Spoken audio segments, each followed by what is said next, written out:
Ziglar. Inspiring true performance. Let me share with you a true story out of my notebook of life.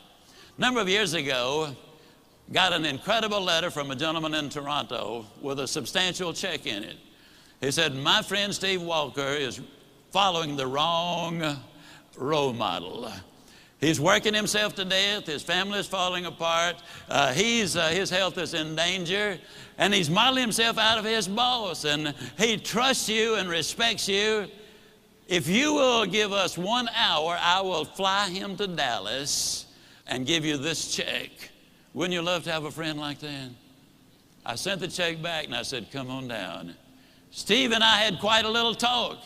And in our talk, I asked him why he had such a role model. What about this man that made him so completely important in his life? And he said, well, he's the most successful man I have ever known. And I said, well, Steve, what do you call success? Now, it took several minutes for him to go down the list.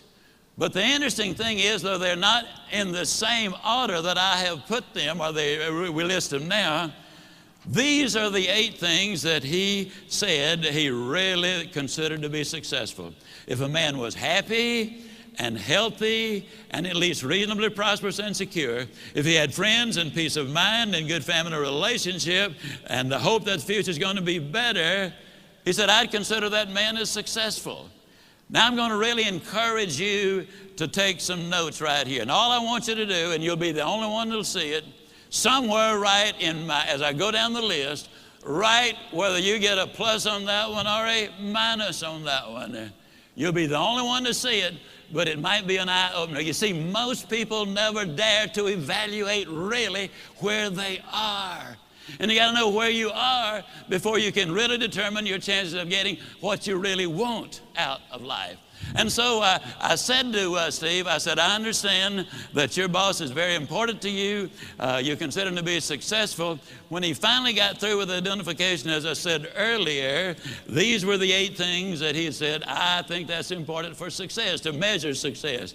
I said, well, Steve, let me ask you now, as far as happy is concerned, tell me, how happy is your boss? He said, oh, I don't think he's happy at all. I said, why not? He said, well, I've never heard him laugh, and he seldom smiles, and besides that, he's got ulcers. I said, well, do I give him a plus or a minus? He said, oh, you give him a minus. Please grade yourself as we go. This is so important for you.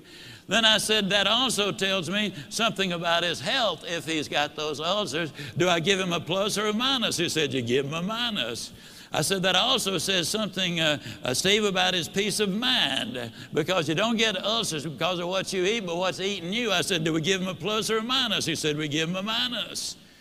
I said, Steve, I've asked you one question about what success is, what balance is, what's important to you. One question, and your boss comes up with 3 minuses. I said, tell me how prosperous he is. He said, man, he's got money running out of his ears, and he's getting more every day. I said, we give him a plus on that one, don't we? He said, we sure do. I said, how secure is your boss? He said, well, he's as secure as money can make you. And I said, well, Steve, let me ask you, did you read where 2 billionaire brothers here in Dallas went bankrupt? I said, how does your boss compare? Oh, man, he doesn't have that kind of money. Did you read where our ex-governor was worth $100 million at one point? He's now bankrupt. How does your boss compare? Oh, he doesn't have that kind of money. Now, understand, Steve equated security with corporate position and bucks in the bank. So I said, well, Steve, let me ask you, would we give your boss a plus or a minus or just a question mark on that? He said, let's be generous and give him a question mark. I said, how many friends does your boss have? I hope you're marking these for you. How many friends, real friends, does your boss have? He said, I don't think he's got any. I'm not his friend. I just happen to admire the guy. To tell you the truth, he's somewhat of a jerk.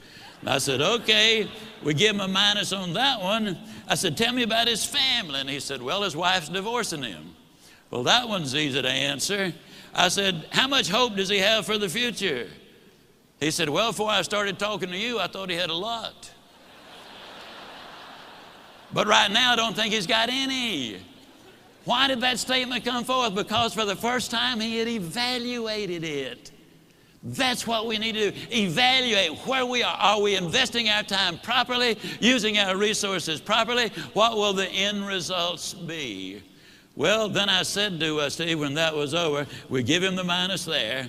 I said, Steve, of the 8 things that you consider marks of success, he gets 1, 2, 3, 4, 5, 6 minuses. He gets 1 plus and 1 question mark. I asked Steve a question. I'm going to ask you the same question. Steve, would you swap places with your boss right now, knowing what you know? He looked at me kind of stunned. He slowly rose to his feet and said, no, I wouldn't. Would you?